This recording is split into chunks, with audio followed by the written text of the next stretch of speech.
She sat alone on the frozen train platform for 13 hours, clutching a bag of untouched peach bread, rejected for being bigger than expected. Snow piled around her boots as strangers looked away. Then a dust-covered cowboy dropped his saddlebag and said, "You comin', or you fixin' to freeze?" But what happened next will shock even those who thought they'd seen everything. But first, let's go back to the beginning. The letter came on a Tuesday. The envelope was cream-colored and slightly frayed, with handwriting that looked like it belonged to a man who pressed his pen too hard, deliberate, unsure, but trying to be gentle. Margaret Leland turned it over in her hands 3 times before opening it. Her fingers trembled, not from fear, but from the aching, long, unspoken question. Why would anyone write to me? Inside were 5 lines, 5 quiet, earnest lines about a widower named Daniel Bauer, who had read her profile in the church circular. He wrote that he wasn't looking for beauty. He'd already buried a beautiful woman. What he wanted now was a good mind, a kind heart, and someone who knows what silence feels like. Margaret read those lines over and over until her eyes blurred. It had been years since anyone asked what she felt, let alone what silence meant to her. She responded cautiously at first. Her letters were neat, restrained. She spoke of her late husband's colic, of canning peaches in August, of the way she kept a jar of cloves in the pantry just to smell something sweet. Daniel's replies came back quickly, sometimes too quickly, as though he'd been waiting by the post. He asked her what she dreamed of. She lied at first and said she didn't dream, but then she told him the truth, that sometimes, when it snowed, she dreamed she was walking through a silent orchard, and someone, no one in particular, reached out and took her hand. Daniel said he dreamed of that too. When she baked him the peach bread, she wrapped it in wax paper and enclosed a note that simply said, "In case you miss August." He wrote back, "It tasted like memory." Margaret folded that phrase up and tucked it into her prayer book. She read it more often than scripture, so when the final letter came, the one that said, "Come to Eden Hollow, I think we deserve a new chapter. Together." She didn't hesitate. She sold her late husband's tools, gave her cast-iron pans to the neighbor girl, kept 1 suitcase, stitched her mother's faded blue shawl into its lining, not for warmth but for courage. And when she boarded the train that early January morning, her gloved hands clutched her ticket like it was a second chance at being seen. Not adored, not desired, just seen. The snow was falling in slow, deliberate flakes, the kind that didn't rush to the ground but hovered, as if reluctant to land on such a place. Eden Hollow's station wasn't much to speak of. 2 cracked benches, a crooked telegraph post, and a single oil lamp burning dim behind frost-rimmed glass. Margaret Leland stepped down from the train and felt the sudden hush that always follows arrival. That awful pause between the place you came from and the place that hasn't yet welcomed you. She straightened her coat, smoothed the shawl at her throat, and looked around. No sign of Daniel Bauer. Just a lanky boy kicking at a patch of ice with boots 2 sizes too big, his breath rising in clouds as he gnawed lazily on a piece of licorice. When he caught her eye, he shuffled over, not out of politeness, but obligation. "You Miss Leland?" he asked, squinting at her like he hoped she might say no. She nodded. He sniffed, scratched at his chin. "Mr. Bauer told me to say, he changed his mind, said you looked bigger than he figured." He shrugged like he was quoting weather. The words didn't register at first. They landed not with the sharpness of insult, but with the dull, sickening weight of humiliation. Margaret stared at him, lips parting as though she might ask for clarification, or mercy, or a lie. But none came. The boy turned and walked off, muttering something about chores, leaving behind only the sour tang of licorice on the air. She stood there a moment longer, blinking into the snow. People had seen. Not many, but enough. A woman in a green bonnet whispered to her husband. An old man leaned against the rail with one brow raised. No one said a word, but their silence roared louder than any accusation. Margaret moved to the bench with the slower dignity of someone refusing to collapse. She lowered herself gently, as if her body might betray her, and folded her hands in her lap. The shawl, her mother's. She pulled tighter, not for warmth, but for something to hold, something that hadn't yet abandoned her. In her bag, the peach bread sat wrapped in wax paper, untouched since Missouri. Its sweetness had faded. She could smell the dryness through the cloth. It had been meant as a gift, a token of welcome, of home. Now it was just one more thing that didn't belong anywhere. Like her. The wind sharpened as the day died, dragging its claws across the cracked wooden boards of the platform and seeping into the seams of Margaret's coat. Dusk came early in Eden Hollow. No golden hour, no soft light to dignify the waiting. Only the bitter blue of snow shadow and the rasp of cold air pulling across empty tracks. Time no longer passed in hours, but in small humiliations. A numb fingertip, a shiver she couldn't stop, the way her eyes stung not from tears but from wind and restraint. She sat still as stone on the bench, her back straight not from comfort but resolve. The shawl at her shoulders held the scent of mothballs and lavender, a trace of the life she'd stitched into it with her mother's hands. It was the only thing that hadn't judged her. Every other passerby, and there weren't many, had offered her the same fleeting glance. Polite disinterest, cautious pity, veiled amusement. None stayed long enough to see her break, and she made sure of that. Once, the station master emerged from his tiny office, holding a chipped mug with both hands. "There's hot tea," he offered, his voice low with rural awkwardness, the way men spoke when sympathy felt like trespassing. Margaret shook her head, not from pride but fear that if she accepted it, she might weep into it. He stood a moment longer, then retreated behind the door with a creak that echoed far louder than it should have. The cold was in her bones now, not sharp but heavy, like grief. She opened her bag once, not to eat but to check the bread. Still there, still wrapped, still uneaten, like everything she'd offered in her life that had gone untouched. She closed the bag without looking again. At some point, the last train came and went.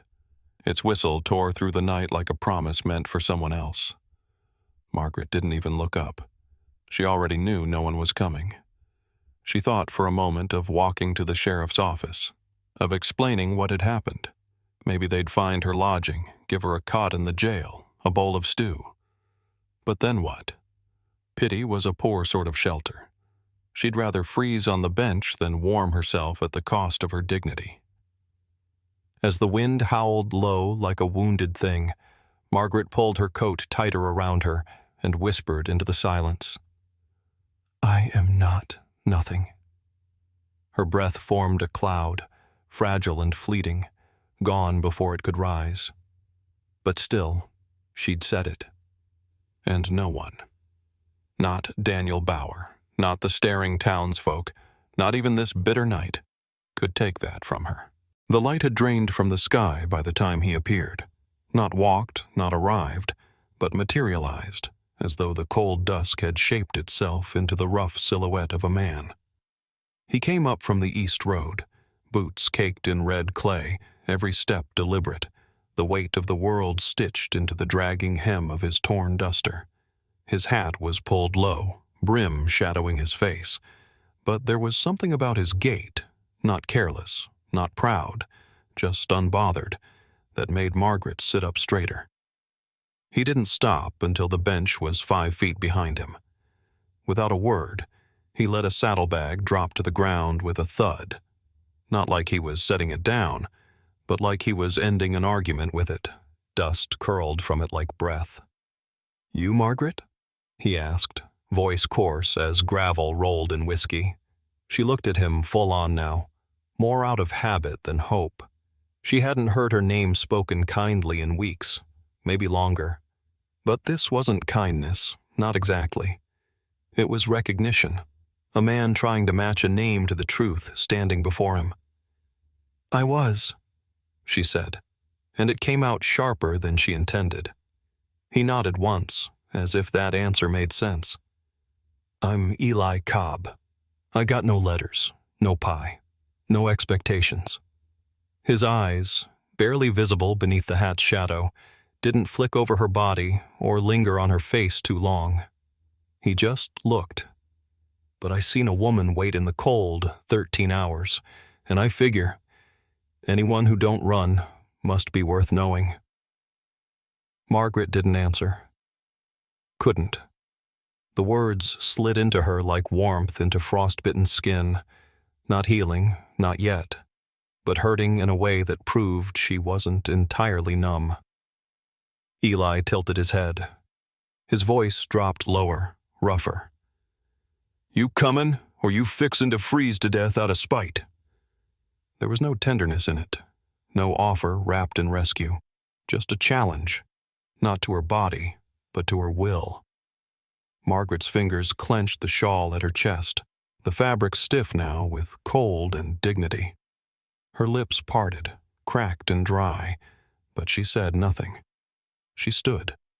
Not quickly, not defiantly, but with the slow certainty of someone who remembered, just then, that she still had the right to choose, and that she had chosen not to break. The room was small, no bigger than the parlor she once had in Missouri, but it was hers. The low ceiling sloped unevenly, the floorboards groaned with every step, and the one window rattled when the wind leaned against it. But the stove worked, and the basin held water, and the air smelled of hay, wood smoke, and something simpler still, quiet. There were no lace curtains, no painted walls, no illusion of comfort. But there was honesty in the bare walls, and after Eden Hollow's station, Margaret found that she could live with honesty. Eli hadn't said much when he led her through the stable. He just gestured upward with a nod and said, "It's warm, and it's yours long as you need it." No offer of courtship, no talk of debt. He hadn't even looked at her when he said it, just moved on as if giving a woman a space to breathe required no explanation. That silence, to Margaret, was more sacred than any promise. In the mornings, she rose before the sun and tied her apron over the same 2 dresses she had left. She walked into town and offered herself for work, scrubbing floors at the mercantile, stitching hems at the laundry, baking pies for the schoolteacher's sick father. It wasn't about money, though she needed it, but about the feel of soap, thread, and flour between her fingers. Her hands remembered long before her heart did. In the kneading of dough, she felt the shape of her old self returning, not the widow who waited in the snow, but the woman who knew the satisfaction of honest labor. Eli never hovered. He spoke little, asked nothing of her days, but he noticed things. The cracked window in her room was fixed one afternoon while she was out. A book, Persuasion, appeared on the rickety table by her cot without note or ceremony. When she came home hoarse from a day spent over a hot stove, a cup of tea sat waiting on the step, steam rising like an unspoken kindness. Only once did he ask anything that lingered. "You ever think of leaving?" he said, not as a challenge, just a quiet curiosity between 2 people who didn't deal in small talk. Margaret looked out the window, the sky streaked with late amber light, and said, without bitterness, without regret, "I already did. I left behind the woman who begged to be chosen." And in the stillness that followed, neither of them moved to fill the silence. It didn't need filling. It was full already, with dignity, with distance, and something just beginning to resemble peace. The quilt began without her noticing. At first, it was just a basket of scraps, frayed shawl hems, the faded edge of an apron that had survived too many winters, buttons saved from dresses too worn to mend. Margaret hadn't meant to make anything of them. They were fragments, saved out of habit, not hope. But one evening, when the lamp flickered low and the air in her small room turned brittle with silence, she picked up a needle and began to stitch. There was no pattern, no plan, just a quiet compulsion to put the pieces together, not because they matched, but because they had all been through something. The blue square from her mother's church shawl still smelled faintly of cloves. The green triangle once lined the pocket of her husband's work coat, and near the center, soft and worn to the texture of breath, was a dusky rose rectangle torn from the dress she had worn that day on the platform, the one she hadn't been able to throw away, though she never put it on again. She stitched slowly, almost reverently, her fingers moving through memory more than fabric. The needle pricked her thumb once and drew blood, a bead that disappeared into the cloth without ceremony. It felt fitting. Outside, the wind muttered across the roof. Horses shifted below in their stalls. But Margaret heard none of it. Her world had shrunk to this quilt, to this quiet act of assembly, as though stitching what had been torn might also mend the parts of herself she still kept in hiding. At some point, exhaustion took her. Her head bent forward, silvering hair unpinned, and she fell asleep there, right on top of it. The half-finished quilt still spread across her lap, the needle clutched gently in her hand like a final word not yet spoken. Eli found her that way. He didn't speak, didn't clear his throat, didn't knock. He stood in the doorway, hands in his pockets, boots still dusted from the pasture. And he watched, not like a man studying a woman, but like someone seeing something sacred and refusing to disturb it. The next morning, as she folded the quilt and smoothed the corners, he asked, voice soft but sure, "What's that quilt for?"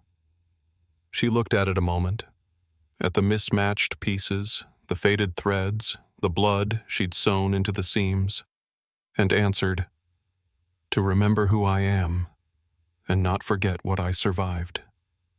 Then she folded it once more and placed it gently at the foot of her bed.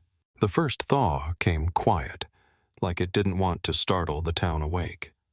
Snow melted in the corners of fence posts and puddled where cartwheels once froze. Crocuses pushed through the brittle earth near the church steps, and children began to play without scarves. Margaret noticed it not in the ground, but in the air, softer, like breath whispered instead of held. For weeks, her world had been muted in whites and grays, but now the light lingered longer on the horizon, gold curling against the edges of the hills. The town dance came as it always did each spring, less a celebration than a marking of survival. The war was long behind them, but the winters here still fought hard. People dressed in their finest, women in satin and borrowed lace, men in stiff jackets that smelled faintly of starch and mothballs. Perfume mingled with barn smoke. Candles flickered in mason jars on the windowsills of the Grange Hall, casting golden halos over buttered bread, fiddle strings, and cider cups. Margaret wore no silk, just her best wool dress, brown with small mother-of-pearl buttons, and over it, the quilt. She'd hesitated at first, thinking it too homely for the occasion. But as she stood before the cracked mirror in her small room above the stable, she realized she hadn't stitched it for warmth. She'd made it so that she'd never again feel the need to disappear. So she wore it. Not wrapped tight, but loose across her shoulders, each patch a silent testimony to where she'd been. Daniel Bauer was there, of course. His wife-to-be, thin, powdered, giggling, clung to his arm like a trophy. He glanced past Margaret once, his eyes brushing her like a stranger's coat sleeve. She felt nothing. Not bitterness, not anger. Just a small, clean absence where the ache had once been. And then Eli was there. He didn't come in with fanfare. just walked through the crowd like he'd been looking for something worth crossing a room for. When he reached her, he placed his hand gently on her back, steady, certain, and said, voice plain but loud enough to hush the music for a beat, "She's the only woman I'd wait 13 hours for." Heads turned. Whispers rose and fell. Margaret didn't flinch. She looked at Eli the way you look at something you finally let yourself want, and when he held out his hand, she took it. They danced slowly, not like two people meeting, but like two who'd already shared every silence. The room melted away. The quilt shifted against her spine, and for the first time, it felt less like armor and more like a banner. The house wasn't much. 2 rooms, a lean-to kitchen, and walls that sighed in the wind like they remembered storms from long before she arrived. The floor sloped slightly near the stove, and the windows collected dust faster than she could wipe them. But Margaret didn't mind. She'd lived in prettier places that never once felt like hers. This one, crooked, quiet, stitched together from the bones of old lumber and stubborn hands, was built not from plans, but from persistence. There were no papers, no rings, no talk of vows. Just mornings where Eli brought in firewood without asking, and evenings where he handed her a chipped mug with 2 fingers touching hers longer than they needed to. In a town that prized ceremony, they offered something rarer, presence, and in time the neighbors stopped asking if they were married. They just said, "That's Eli's wife, the one who makes the bread that tastes like August." Margaret rose before dawn most days, kneaded dough by candlelight, her sleeves rolled to the elbow, the flour turning her forearms white like a baptism in routine. She whispered to the dough as she worked, not prayers, but pieces of memory, her father's laughter, her mother's cough, the sound of the Missouri rain on the tin roof she left behind. The bread that emerged was always just a little uneven, a little denser than it should be. But it was hers, and people lined up for it at the market like it held something sacred. Some mornings, when the ache in her knees warned of rain, she walked down to the station with a thermos and 2 tin cups. She'd wait on the bench, the same one from that night, and pour tea for women who stepped off trains with too much silence in their eyes. She never asked questions, just handed them warmth and let them know, in her quiet way, that being left behind wasn't the same as being lost. Now and then, someone would ask, in a gentle voice, why she stayed. After being humiliated, after being made to feel so small. Margaret would glance across the yard, where Eli stood splitting logs with sleeves rolled high, his movements steady, his silence full. "Because I finally saw what real love looks like," she'd say. "It's not in letters. It's in who stays when you've got nothing to give back." Then she'd go inside. The screen door would creak behind her, the stove would hum low, and the quilt on the chair would still hold its shape from the night before. She'd touch the fabric, breathe in the scent of bread and pine, and feel it, that quiet, hard-earned truth. She had come home. And more than that, she had built it.